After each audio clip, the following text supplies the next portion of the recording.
Okay, guys, so this is going to be the video for the executive branch. I think we're going to do this week's video, just one video instead of two. I think we can get through most of this stuff in the video. We're going to go pretty quick through the first parts. They're not very complicated, and the slides are pretty short. This week is going to be talking about the different jobs the executive branch does. When we come back to school, whenever that is in the next few weeks, right now they're saying it might be either the week before spring break or they might just wait till the week after. I don't know for sure though, so don't quote me on that. Whenever we do come back, that is when we will eventually go over the actual presidents themselves, some of the more important presidents, like Washington, my favorite, Lincoln, Jackson, the more modern presidents. We'll get through not all of the presidents. We'll only go through a handful, maybe like 10 or 15. But that's when we'll do that. This is going to be the slide that explains to you the different jobs that the presidents do, what they are supposed to do, what they are not supposed to do, and just kind of how they get the job. I'll also probably just link a video into the crash course, or maybe Prager University. They do a pretty good video about the Electoral College, how the president gets elected. That would be something we talk about when we do the presidents too. So I don't know if we're going to cover that in the PowerPoint today. I don't think we will, but we'll talk about the election process later on as well. So let's go ahead and get started. Okay, so this slide today is going to focus on the powers of the president. We're going to look at the different presidents that have used these powers, give some examples. This is just a little picture right here showing the living presidents that are still alive. It's actually 5 now. Unfortunately, George H.W. Bush, the one that circled in red, passed away last year, and I have not updated the PowerPoint since then, so he is no longer alive, unfortunately. But we still do have Jimmy Carter, Bill Clinton, George W. Bush, Barack Obama, and then the current president, which is Donald Trump. So these are the 5 living presidents at this point. Donald Trump is the 45th president we've ever had. Technically 44. Well, we'll talk about that later. So technically he's the 45th president we've ever had, and so we are making our way. Okay, so formal powers. These are powers listed in the Constitution. So these are powers that the president has that he can actually use to do different jobs that the executive branch does. So remember, there are 3 branches of government. There's 3 branches. My handwriting's awful. The legislative, which we would have talked about last week, so make sure you... I think I'm spelling that wrong, but at this point, who cares? The legislative branch, which we talked about last week, make sure you watch those videos that we did. The executive branch, which is what we're going to talk about this week. I wish I could write on this screen, but I'm using my mouse to do this. And then next week, we will cover the judicial branch. So that will be judicial. There we go. The 3 branches of government. We will have covered all of them by the time we get back to school, and then we will cover foundations of government once we get back. But these are the powers listed in the Constitution. This is what the executive branch job is. So remember, legislative creates the laws. They're the ones who actually create laws. For example, anything really. They could make a law about not being able to shoot off fireworks in the street. The executive branch is in charge of enforcing the laws. So the legislative branch creates the laws, the executive branch enforces the laws. So they're the ones who would actually come out there and say, hey, you're shooting off fireworks, you're not allowed to do that, you're under arrest, and we're going to take you to trial, which we'll deal with next week when we do the judicial branch. So, foreign wars. So this is a power for the executive branch. It is a shared power. This means that they are not the only branch that deals with this. They also do this with the legislative branch, which is Congress. So we mentioned this in the PowerPoint. I think it was the first PowerPoint last week. The legislative branch is the only one who can actually declare war. But the president is able to send troops wherever they want, whenever they want, as long as they do not declare it a war zone. So as long as the president, and this is why we're still in Iraq and Afghanistan, as long as the president does not declare it a war zone and say, hey, there's an active war going on here, then he can leave the troops there as long as he wants. As far as he's concerned, they're just over there on a picnic, and there just happens to be a lot of bullets flying around and rockets blowing things up, and everything's perfectly okay. That is a tricky situation. Congress has lately been trying to fix that. but it has not worked. All the presidents that we've had in the last 30 or 40 years have used this power quite a bit, and Congress always complains about it, but then they never do anything to stop it. So we'll talk more about that later on, but that's just the basic idea here. If you need to pause it, go ahead and pause it. Execute laws. So execute also means enforce. So the executive branch executes the laws, which means they enforce the laws. Enforce. There we go. It's not that bad. The executive branch enforces the laws. This means that they are in charge of making sure that they are carried out. This is not a shared power. The president is the chief executive. Only the executive branch enforces the law. And this is where it gets complicated, because sometimes the president might not agree with a law that Congress has passed, and sometimes they might choose not to enforce it, which is when they start kind of getting into trouble that can either get them, kicked out or, make them lose their job. Pardons and reprieves. So again, this is not a shared power. This is something the president can do without approval. The president is able to pardon criminals that have been charged in a federal crime. So if someone has committed a crime and they are in jail, the president does have the ability to say, I'm going to pardon you from this crime. And if they pardon you, you are released from jail. Like, they can pardon you and have you released from jail, and you're free to go. That does not happen extremely often. Usually the presidents will wait until the last couple months of their term. The reason they wait till the very end is because it doesn't look good if you go around releasing a bunch of people from prison. And so they will wait until the very end of their presidency to do that, because then it doesn't matter. They're about to leave their job. It doesn't matter if they release a bunch of people, because they don't really care if they look good anymore, because their job is over. They're not going to be there anymore, so it does not matter. So every president does this. I can guarantee the next time we have a new president getting ready to come into office, whether it be in 2021 or whether it be in 2024, whenever it is, the current president will release some people from prison, just like Barack Obama did, just like George W. Bush did, just like Bill Clinton did. It's something that they do. And usually it's because they feel like the people were put in there for no reason. Well, not for no reason, but the crime was not worth the punishment. Again, that's something we'll talk about with judicial branch, but just know that it is a power that the president does have. It has been used. For example, President Ford pardoned President Nixon. President Nixon committed a crime and he was going to be impeached, but he resigned, which means he quit being the president before they could impeach him. So when he quit, Ford took over and became president because he was the vice president. And when he did that, he went ahead and pardoned Nixon so that the trial would be over before it even started. He said, don't even have the trial. I'm going to go ahead and pardon him, and it's over with. So that did happen back in the day. We'll talk about that later on when we talk about the presidents. Treaties and foreign policy. So this is a shared power. Basically what we need to talk about here, let me get my pen back out. There we go. So it is a shared power. He shares this with Congress, so with the legislative branch. Wish I could just type this in, the legislative branch. There we go. This is shared with the legislative branch. So the president can negotiate a deal with another country, a treaty, but it has to be approved by the Senate. So the Senate has to vote yes or no on a treaty. So the president can do all this work, can set up an agreement, and then the Senate can come in there and just say, nah, we're good. We're not going to do that. And all that work the president did is basically done. It's out. That does happen sometimes. Usually, though, if the Senate lets the president go ahead and start talking to another country, because he does talk to the Senate when he's doing this. And if the Senate says, hey, we're interested, then the president will usually do this.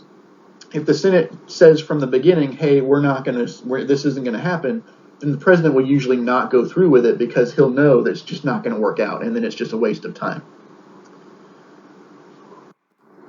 Okay, so appoint officials. This is a shared power, so again, he does share this with the legislative branch. I'm just going to put legi. There we go. Stands for legislative. He can make his own nominations, but again, the Senate has to vote to approve that nomination. So the best example for this is the Supreme Court. The president is in charge of appointing judges or justices to the Supreme Court, which is in the judicial branch, but the Senate has to vote yes or no. And so this is a check and a balance. So remember, we haven't really talked about checks and balances yet, but checks and balances are where each branch, the legislative branch, the executive branch, and the judicial branch, check each other and make sure they're not doing something they're not supposed to do. They balance each other out so that one branch isn't too powerful and one branch isn't too weak. That way, none of them can seize power because they're all kind of watching each other at the same time. But this is a check and a balance. So the president in the executive branch appoints a judge to the Supreme Court. The Senate in the legislative branch has to vote yes or no. And then that person becomes part of the judicial branch. So all three of the branches are involved here. If the Senate votes no, the president has to pick somebody else, and they keep doing it until they finally get somebody that gets voted in. So this is something that can go on forever, basically. If they keep getting voted no, then it's just not going to happen. They have to keep going until they find somebody that will get in because the Senate votes yes. Call special sessions. We don't really need to talk about that too much because we're doing the brief version here. Just know that the big example for this is the State of the Union. That happens every year. The president, no matter who it is, whether it be Trump or Obama or Bush or whoever, they always do this thing called the State of the Union. And basically it's a status update. Every year they get together and they call Congress, and Congress has to show up because it's a special session, so they have to show up. And he basically gives this speech, which is the State of the Union. It is the state of our country. And when he does this, it is literally just a status update. He's saying, okay, this is what's going on in the country. This is the stuff that's changed since last time I did this. This is the stuff we've gotten good on, maybe some stuff we need to work on, what we're going to focus on next year. It's kind of like a pep rally at the school. If you guys remember back at the beginning of the school year, maybe it's the beginning of the semester, we had like a pep rally where the principal was like, okay, this is what we did bad last year, this is what we did good last year, this is what we need to work on. It's kind of the same thing. This is where they tell the country, this is what we need to do, this is how everything is going, and, just be aware. Okay, veto. So if Congress passes a law, and you might remember this from the I'm Just a Bill video I made you guys watch last week, but if Congress passes a law, only the president can veto it. So he can say no. Because when Congress passes a law, the president has to sign it. If he does not sign it, or if he decides to just say no, it goes back to Congress, and if they can get 2/3 of the chamber to vote yes, they can override the veto. They can pass it anyway. But that's almost impossible. And to be honest, it does not happen very often. In my lifetime, I can only count on one hand that I can remember the number of times that something has been vetoed and then overturned by Congress, where they passed it anyway. I can also only count on maybe one or two hands the number of times the president has vetoed. So that does not happen very often anymore. Back in the old days, even as recently as the 1950s and 60s, vetoes were a lot more common. But nowadays, usually when the president is in office, usually his party is in charge of Congress, at least one of the branches of Congress. So, for example, right now, Donald Trump is in office as a Republican, and the Republicans are in control of the Senate. So usually, the president doesn't have to veto anything because it's not going to pass no matter what, because that party that's in control gets to decide what goes through. Okay, so in charge of the Army and Navy, yes, the president is in charge of the military. He is the commander-in-chief. So that means he is in charge of the country's military. This is not a shared power. So the president is the only commander-in-chief. Now, that does not mean that you can expect to see President Trump or President Obama riding into battle on a tank or something. No. That just means that they are in charge of the overall strategy. Not the actual plan, but like what the idea is. So he will say, for example, let's use Obama as an example. when ISIS became a real problem, the terrorist group, Obama got his generals together and said, okay, we need to defeat ISIS, work on that. He comes up with the basic idea of what he wants to do, and then he has other people figure out how to do it. So if, or even like with Trump in Iran. So Trump had that thing going with Iran a few months ago. Trump said what he wanted to do. Like, I want to hit back at Iran for doing all this bad stuff. How can we do that? And that's when the generals will start floating ideas like, oh, well, maybe we can, kill somebody. Maybe we can blow up a building or do something like that. And then the president is the one who gets that final decision where he's like, oh, that sounds like a good idea. Let's do that one. So again, the president is not actually planning this stuff out. He is not a military strategist who plans the battles. He just has the basic idea of what he wants to do, and then other people plan it for him, if that makes sense. Proposed budget. So this is a shared power. Congress also votes on the budget. The president is in charge of proposing the country's budget, how much money they're going to spend on what every year. So he's the one who says, okay, we're going to spend this much on hospitals, this much on the military, this much on building roads. Then he sends that plan to Congress. The House and the Senate will then vote yes or no. They will add in stuff that they want to add in, take out stuff that they want to take out, and then they will send it back to the president for him to approve.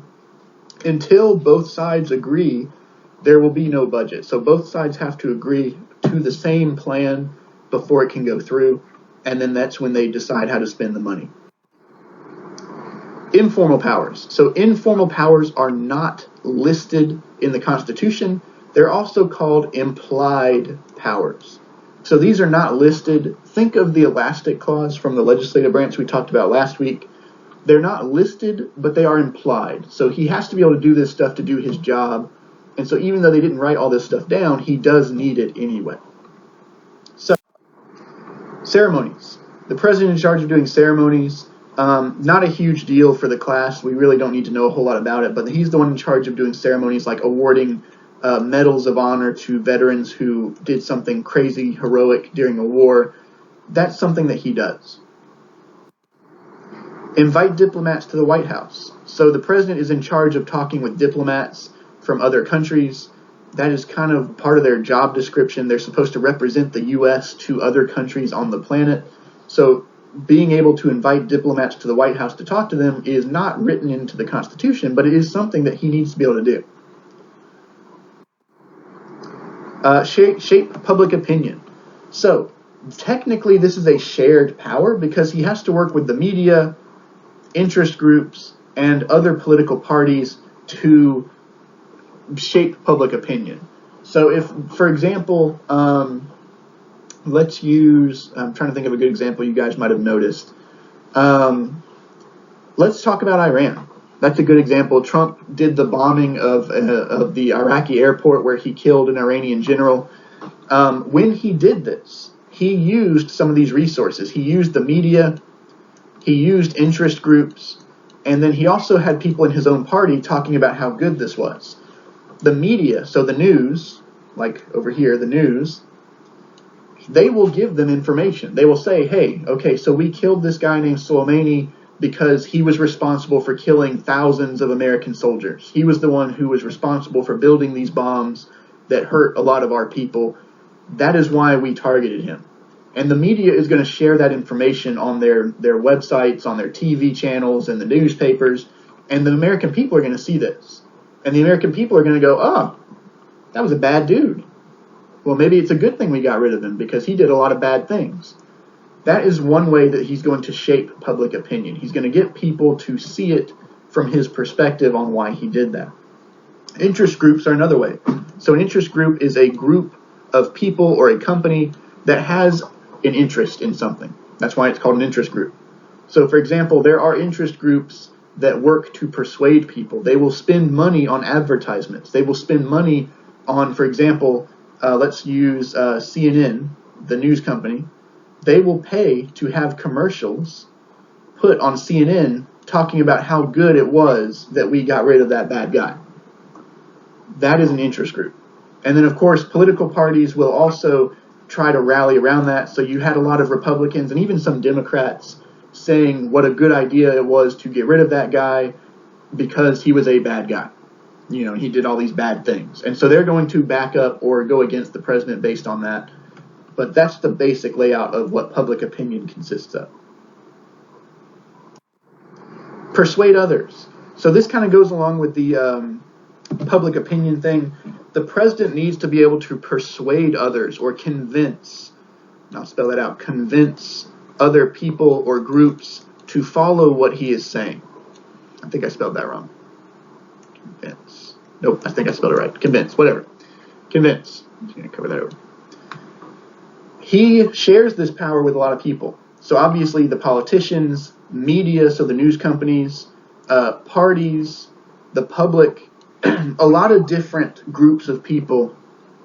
And IG is interest groups. I forgot about that. Interest groups. So we just talked about those a second ago. But this is a power that he shares with a lot of people. He has to try to persuade people to go along with what he would like to do. Groups. Groups. You got it, that. Groups. There we go. Now, whatever. I know it's bad, but, you know, cut me a break. The president has to persuade people to go along with what he wants to do. And so he does this. He shares this power with a lot of other people. So other politicians try to do this as well. Senators, representatives, the media. So the news company is going to try to persuade people to do something or believe something. That is called a bias. So remember that every news company, every group of people, every person really has a bias about something. And we will talk about that when we come back to school. Bias. There we go. A bias is where you feel a certain way about something no matter what. So for example, maybe let's put it this way. Some of you guys have siblings, you know, younger brothers or sisters, maybe an older brother or sister. You probably have a bias against your sibling, your brother or sister. You might think, no matter what, you cannot trust your brother or sister to be left alone with your candy. Because that brother or sister is a thief, and they're going to take your candy every time you leave it alone with them. That is a bias. It doesn't matter how many times you walk out of that room and they don't touch your candy. You're still, in the back of your mind, going to be thinking, oh, I bet that sneaky thief is stealing my candy right now. I better go back in there and check it out. That is a bias. Every group of people, every person, every company, every media agency, every news company, everybody has biases about something. We'll talk more about that when we come back, but it's important for you guys to know that when you're reading a story or you're watching a news broadcast on TV, just remember that when they are telling you something, they're telling you the way they want you to see it. We're going to look at that when we come back from the break. I might actually link a YouTube video in so you guys can kind of see it. But you'll see something about the same story on different websites, and it will be a completely different story. So, for example, you could talk about, let's use that same example we talked about a minute ago, the killing of that Iranian general, Soleimani. When Trump ordered the airstrike that killed him, you had some companies that said, oh my God, this was a great thing. That guy had killed hundreds of Americans or thousands of American soldiers. That's good. We needed to do that. But you had other companies that were showing the same story that were talking about how bad this was, how terrible it's going to make the Middle East because it's going to make it unstable, it could lead to war, all these other things. You had people, it's the same story. It's the same exact story, but they're telling you from different sides. So some people were saying it was good, and other people were saying it was bad. And they're going to have information to back up both of these sides. And so when you are looking at this, when you're watching this story on a different TV channel or reading a different newspaper, you need to understand that they're going to try to influence the way you think because of how they feel about that issue. So keep track on that. We'll talk more about biases when we come back from the break, but understand that they do exist and that you probably have some biases about something too. Maybe it's important, maybe it's not important. Again, I'm with you guys. I always thought my brother was stealing my candy no matter where I was, and you can't trust him. But that's a bias, and we'll talk about that when we come back. Set policy agenda. So again, your policy agenda is just what the plan is for this year or this month, what we're going to try to work on, what laws we're going to try to get passed. That is something the president does. He does share that power with the other branches, especially the legislative branch. That's the big one. He does share it with the judicial branch too, but not as much. This is basically where they just kind of set the plan where Trump, for example, the current president, will say, okay, so India is currently having a problem with China, and so we should pass a law that will help India. Maybe we'll give them some money, or maybe we'll sell them some weapons to help them protect themselves against China. That is him setting an agenda, talking to Congress, saying, if you pass this law, I will sign it. That is what we're talking about here. Okay, let me scroll through this real quick. I think, let's see, we're already 25. We'll go ahead and try to get through this. So these are the president's many hats. These are the different jobs of the president. So we kind of talked about this just now, but we're going to go through it again, a little bit more detail, just the basic layout. We obviously have diplomatic, so the president is a diplomat. Legislative, so the president works with the legislative branch. The president is in charge of the military. He is the executive branch, so he enforces those laws. He helps with the economy, and then he is also technically in charge of his party. We'll talk more about that in a minute, but those are the different jobs that the president is in charge of, his different hats.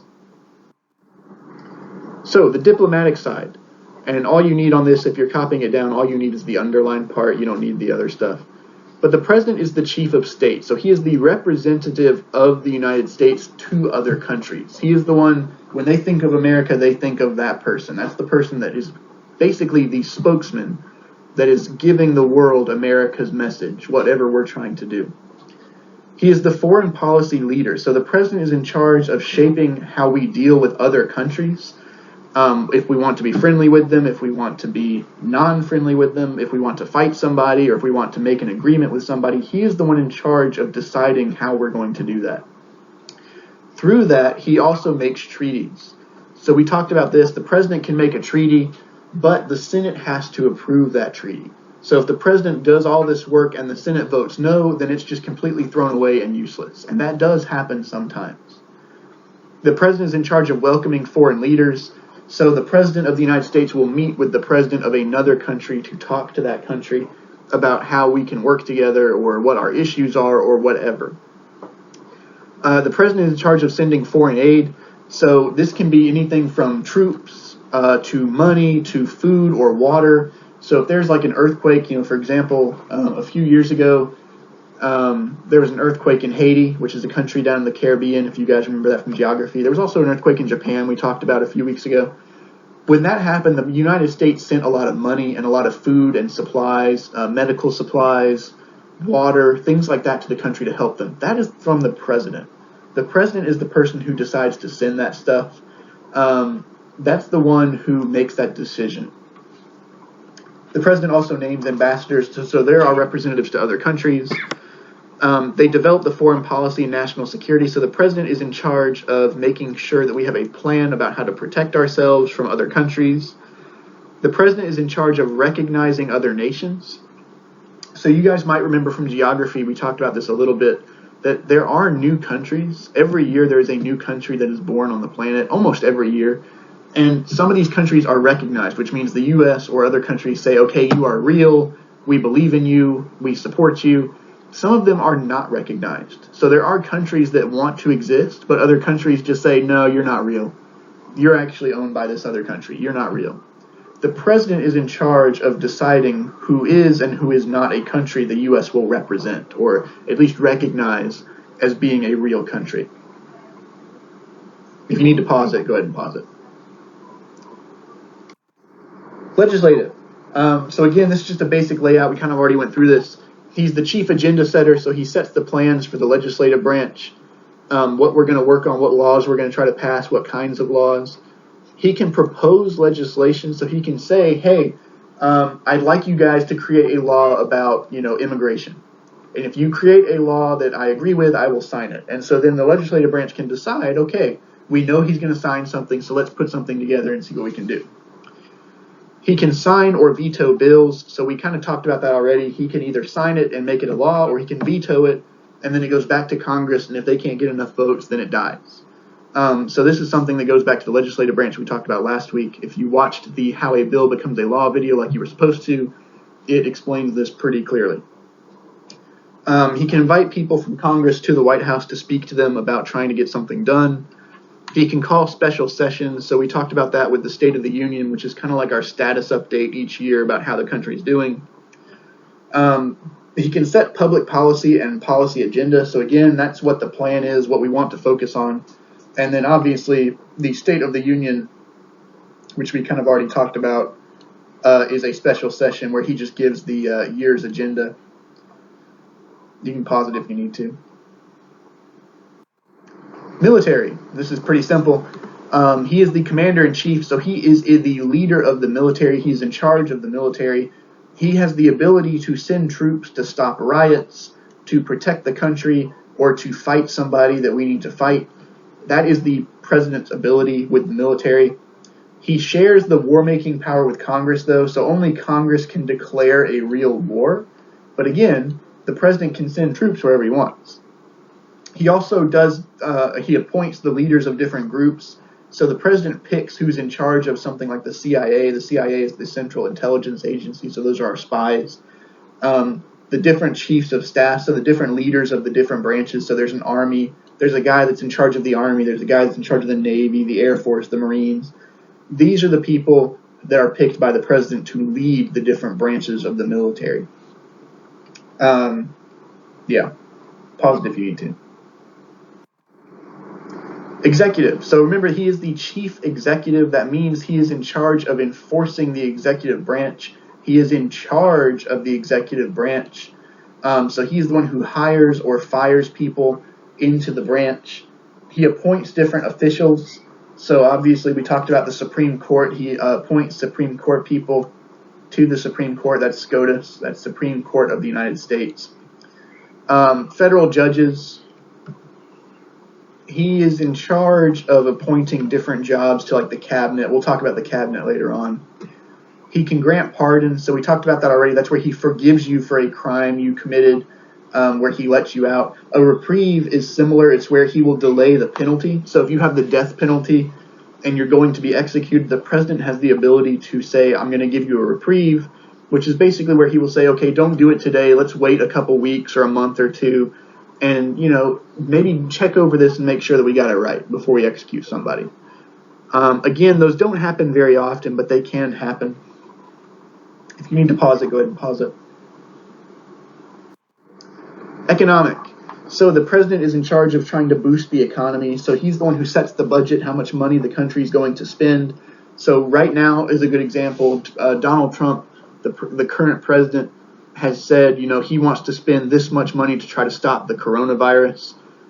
He has to get Congress to approve it, though. So even though he said, I want to spend $1 billion or whatever it was to stop coronavirus, one of the reasons it's taking so long is because it has to go through Congress first. They have to vote on it. If they say no, the president has to try again. And eventually they will agree on a number and it will get approved. He works with the Secretary of the Treasury. So they're the ones in charge of the money. To try to keep things like unemployment, so people that don't have jobs, and inflation, where people aren't making enough money. He tries to keep that down so that the country is doing really well. He's in charge of proposing tax cuts or increases, so either raising or lowering how much money we pay to the government each year. We'll talk more about taxes when we get back from this corona situation. He meets with economic advisors. And then he also does trade agreements with other countries. So this is like we're selling, corn to China. In return, we get money or we get something that China makes, like cell phones. That would be a trade agreement between two countries. So party. The president is the party leader. It does not matter if the people in the party like him or don't like him. If the president, for example, Donald Trump, he ran on the Republican ticket. So he is technically in charge of the Republican Party. But see, here's the thing. Even if the people in the party don't like the president, they still have to have him as their leader. They do not have a choice. And so this is what happened with the Republican Party. A lot of them, when Donald Trump was running, they did not like Donald Trump. But because he won the election and became president, he becomes the official party leader, even though they might not like him.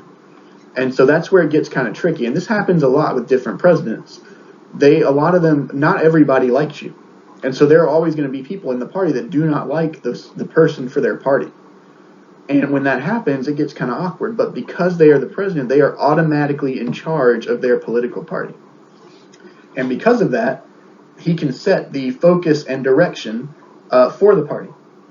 So, for example, before Donald Trump was president, nobody really talked about immigration a whole lot. I mean, under Barack Obama, they did talk about it quite a bit. But it wasn't until Donald Trump got elected that they started really hammering the point about immigration or illegal immigration or the wall on the border or whatever.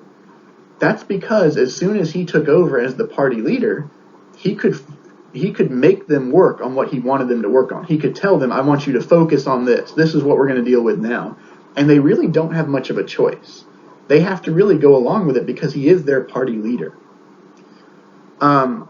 Because he's the party leader, he has to work with other party leaders from the different political parties or even from his own party to try to pass things into law. He campaigns for party members, so if he is doing really well, if he's popular, he will go and help other people in his party run for their elections and say, hey, this is my friend Bob. I like Bob. Because you guys like me, then you should vote for Bob. Because he's someone I like. And that can either help somebody or that can hurt somebody. So sometimes they will have him come in and campaign with them. If the president is not very popular, then they will try to stay away from him and say, okay, obviously ignore that. I'm not with him. Vote for me because I'm a good person. It really just depends on how popular the president is. Parties are not in the Constitution. They are based on a role that came after the Constitution was written. So there really are no rules for how parties are supposed to work or operate because they were not around back when we wrote the original rule book. And we'll talk more about that later on. All right, I think that about covers it. Let me check through real quick.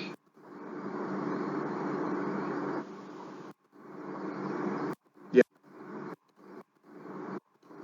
Okay, that really about covers it for the executive branch. I know this is a very brief and basic version, guys. I know it's kind of short and simple. It's like that because it has to be.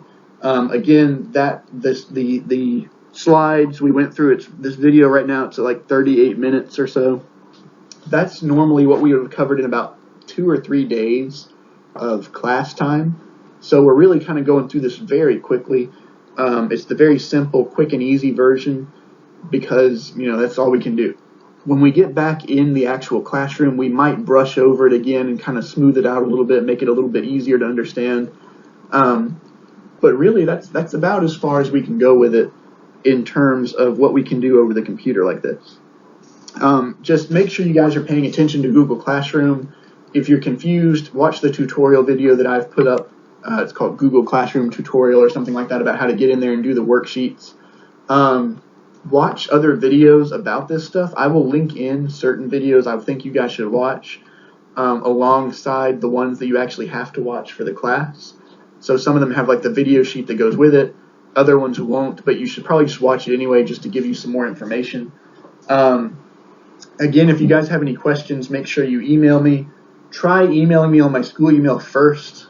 Google Classroom, I do not get updates, so try emailing me on my school email first. You can either do the long version, which I've put on Google Classroom, or you can do the shorter version, which I'm writing right here, the E2018-0663 at DeKalb Schools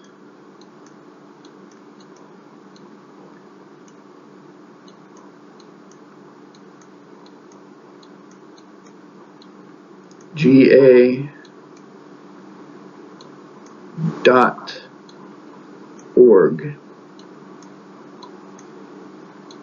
So that is the other way you can type my email address in. It's E2018-0663 at DeKalbSchoolsGA.org.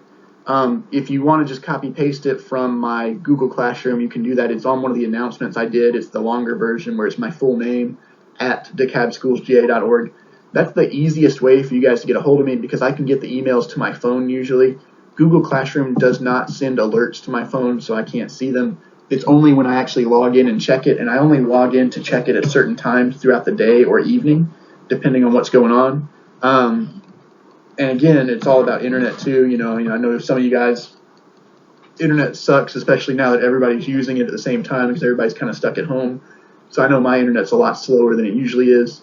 But just keep your heads up, guys. Make sure you're doing the work. It's not very hard. I have no problem with you guys doing it the first day of the week and then not doing anything else the rest of the week with my class.